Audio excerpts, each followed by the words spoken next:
শ্রীরামপুরে তৃণমূল বিধায়ক সুদীপ্ত রায়ের নাম করে প্রতারণা। সোশ্যাল মিডিয়ায় তৃণমূল বিধায়কের নাম করে টাকা চাওয়ার অভিযোগ।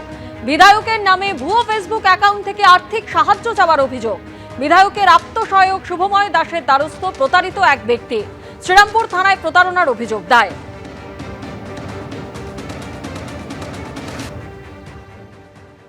একটি ফেক অ্যাকাউন্ট ডক্টর সুদীপ্ত রায়ের নামে বহুদিন থেকে বেশ কয়েকদিন থেকে আর কি ঘোরাফেরা করছে। সুমিত কুমার সিআরপিএফ অফিসার এই নাম করে একটি নাম্বারও দেওয়া হচ্ছে। তিনি বিভিন্ন লোকের কাছ থেকে টাকা চাইছেন আর তিনি দাবি করছেন তিনি সুদীপ্ত রায় স্যারের খুব ক্লোজ একজন, তিনি সুদীপ্ত রায় স্যারের ফ্রেন্ড। তো এটা একদমই নয়, অ্যাকাউন্টটা টোটালি ফেক। পুলিশ তদন্ত করছে, আমরা ফেসবুকেও রিপোর্ট করেছি, থানায় তো অবশ্যই এফআইআর করেছি।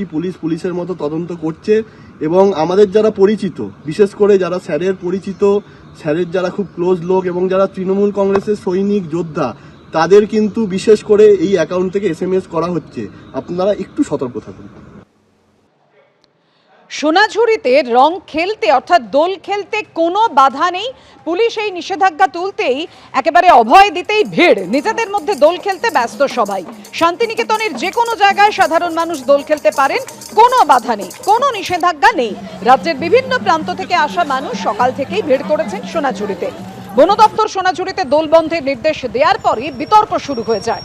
পুলিশ পরিকল্পনা করে সোনাঝুরিতে বসন্ত উৎসব বন্ধ করে দিচ্ছে বলে অভিযোগ তোলেন বিরোধী দলনেতা। আর তারপরেই অতিরিক্ত পুলিশ সুপার বোলপুর রানা মুখোপাধ্যায় জানান, সোনাঝুরিতে দোলে কোনো বাধা নেই।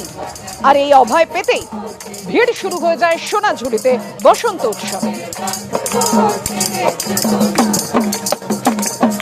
গত বছর যে পরিমাণে আমরা সোনাঝুরিতে ভিড় দেখেছিলাম, এবছর বন দপ্তর যে নির্দেশিকা দিয়েছিল বন্ধ করে দেওয়ার জন্য, কিন্তু কালকে দেখলাম বীরবাহা হাসদা আমাদের বনমন্ত্রী হঠাৎ করে বললো প্রেস কনফারেন্স করে না ওপেন টু অল।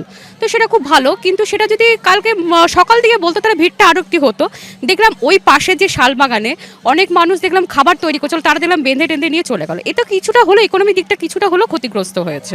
মেলার দোলটা নিয়ে সমগ্র ডিস্ট্রিক্টের একটা কিন্তু ইকোনমিক যুক্ত আছে, বিশেষ করে বোলপুরের যুক্ত আছে।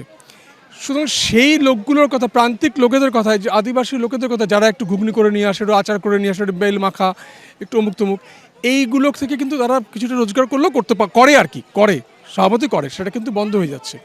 এক নম্বর, পরিবেশের ক্ষতি, হ্যাঁ পরিবেশের ক্ষতি নিশ্চয়ই হয়, সেটাকে সবাইকেই ঠিক রাখতে হবে, প্রশাসনকে রাখতে হবে, আমাদেরও রাখতে হবে, সচেতনতা আরও বেশি করতে হবে।